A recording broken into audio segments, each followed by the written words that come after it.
আসসালামু আলাইকুম বন্ধুরা, তোমরা সবাই কেমন আছো? আশা করি ভালো আছো। এবং আজকে যে গল্পটি বলবো সে গল্পটির নাম রাখা যায় নিঃশব্দ ট্রেন। তো এখন বেশি কথা না বলে গল্পটি এখন বলবো আমরা। ভয়ের আরেক নাম আর সে রাব্বি FM রেডিও হরর.com। তো ওয়েলকাম ব্যাক। তো আজকে গল্প নিঃশব্দ ট্রেন লাইন। একটা পরিত্যক্ত ট্রেন লাইন, 15 বছর ধরে সেখানে কোনো ট্রেন চলে না। তবুও প্রতিদিন রাত 12:45 শোনা যায় ট্রেনের হুইসেল, রেলের কম্পোজ আর বাতাসের ঝাপটা। গ্রামের মানুষ বলে ওটা নাকি সেই পুরনো ট্রেনের শেষ যাত্রা। এটা বহু বছর আগের অসময়ভাবে হারিয়ে গিয়েছিল। কেউ চোখে দেখেনি, কিন্তু শব্দটা প্রতিদিন ঠিক সময় মতো আসে। একদিন রেডিও রিপোর্টার সাকিব ঠিক করলো আজ সে ট্রেন লাইনে থাকবে। রাত 12টা বাজতেই রাত 12 আজ সে ট্রেন লাইনে থাকবে। রাত 12টা বাজতেই চারপাশে অদ্ভুত ঠান্ডা হয়ে গেল। 12টা 45 মাটি, যখন সময়টা ছিল 12টা 45, মাটি কাঁপছে কিন্তু লাইন একেবারে খালি। কম্পন যত বাড়ে সাকিবের রেকর্ডার নিজেই বন্ধ হয়ে যায়। আর অন্ধকারে ঠিক পাশ থেকে একটা কণ্ঠ, যাত্রীরা প্রস্তুত হন। এই কণ্ঠটি কার? এটি মানুষের নাকি আত্মার? সেটি এখন আপনারা জানবেন।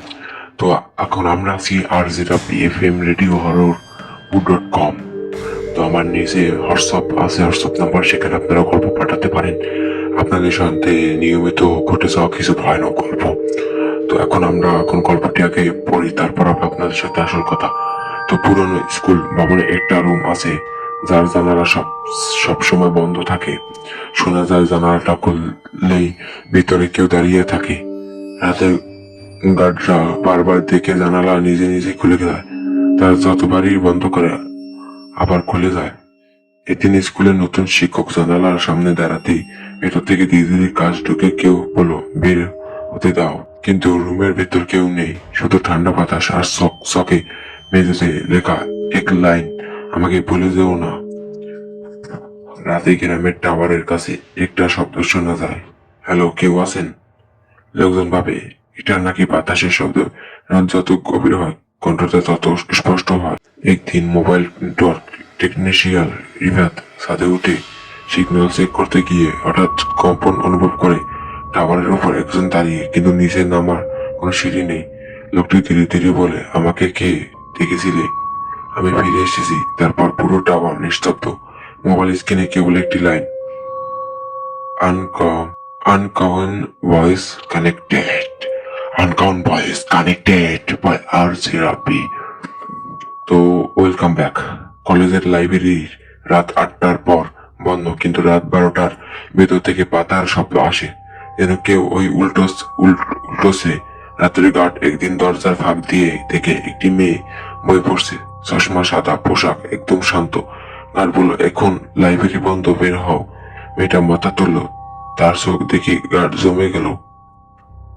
সে মৃদু হেসে বলল, আমি তো এখানে পড়তেই থাকি, তুমি নতুন এসেছো। পরদিন লাইব্রেরির পুরনো রেকর্ড থেকে জানা গেল ছবির সেই একটি মেয়ে 12 বছর আগে লাইব্রেরিতে পড়াশোনা করতে করতে মারা যায়, কিন্তু তার টেবিলে এখনো প্রতিদিন বই খোলা থাকে। গ্রামে এক বৃদ্ধ সাইকেল চালিয়ে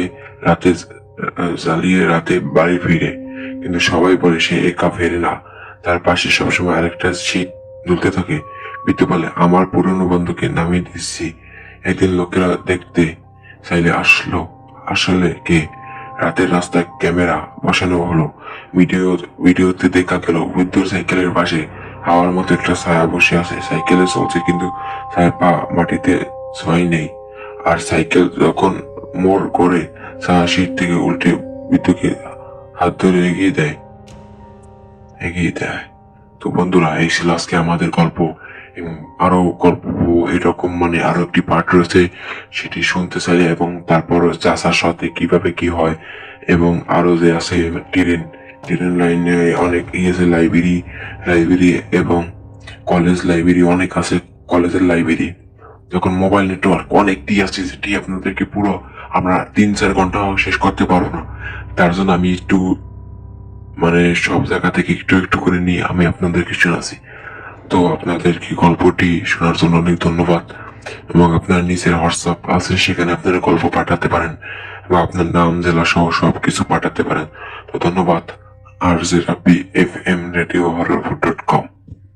তো আপনারা আমাকে সবসময় পাবেন। তো ওকে, টাটা, বাই বাই, আবার দেখা হবে পরের এপিসোডে। তো তোমরা আবার কখনো নিঃশব্দ ট্রেন লাইনের কাছে যেও না, কারণ ওটা একটি বিপজ্জনক। তো এখন আমরা গল্পটি শেষ করলাম। আসসালামু আলাইকুম।